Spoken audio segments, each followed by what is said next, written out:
G. Parthasarathi doesn't believe that the Indian government owes any responsibility to the victims of this race attack. Am I getting you right or wrong, Mr. Parthasarathi? You don't think the government of India owes any responsibility for that? Look, firstly, let me say that I entirely agree with Farooq Dhondy. Yeah. Do you think the Australians will take on the Lebanese or the Chinese community? They are organized to hit back if they are attacked. The Indian community must first organize itself and set its house in order so that they don't take things lying down. Now let me tell you what I told you.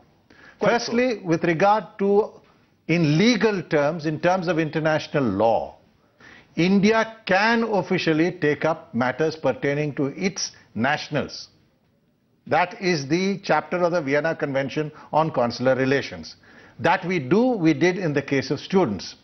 On a larger basis, we do take up the case of people of Indian origin because there is an emotional attachment to them. But Arunabh, this is a two-way street. You take this up continuously. When I was in Australia and they wanted to talk about human rights in India, I told them, get lost. It's our internal affair. You have the Americans wanting to poke around on Kandhamal. You have the Saudi Arabians wanting to poke around on what happened in Gujarat and in other communal riots. You have the Organization of Islamic Conference wanting to investigate so-called human rights violations in Kashmir.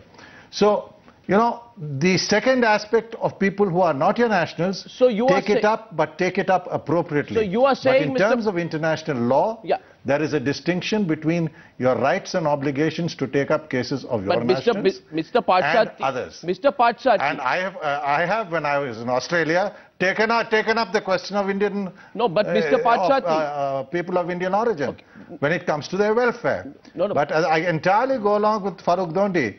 Yes, we have an interest, we take it up. But let's be clear about the implications and also the limitations. But Mr. Parthasarathi, we've done it in the 60s in the UK.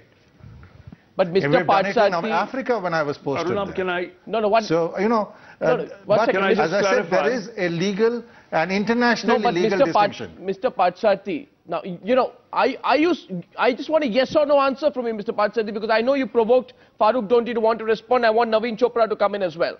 Are you saying, just want a yes or no answer, are you saying, Mr. Parthasarathi, categorically that this country, which has been so angry at this racist punch-up at Omkar Singh and all the others in Melbourne, that this country owes no responsibility to them? That we ought not to do anything for them? That they are not our responsibility, we need not be concerned about them? I'm not saying we owe no responsibility to them. I'm saying that you cannot take it up with the same force as you take up issues of your own nationals. That, right or wrong, is the provision of international law. You're looking at it technically. Now, I just want responses. I first want Farooq Dhondy to respond, and because you wanted to, and then I'll come to you, Mr. Chopra. Yes, Mr. Dhondy. You heard Mr. Parthasarathi there. He's basically described what you said yesterday as an emotional outpouring.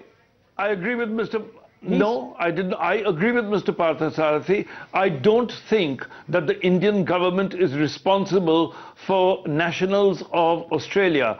You know, even though we do have this emotional connection, I have a British passport. You know, Vilayati passport hai, fir bhi dil hai Hindustani. And one can say that that sentimental attachment will remain for life and for several generations. But it is up to the Australians to deal with Australian law and order within their own boundaries. And I have a couple of suggestions for Prime Minister Rudd. And I can give them to you now. I think that they ought to change the law to add some severity to it.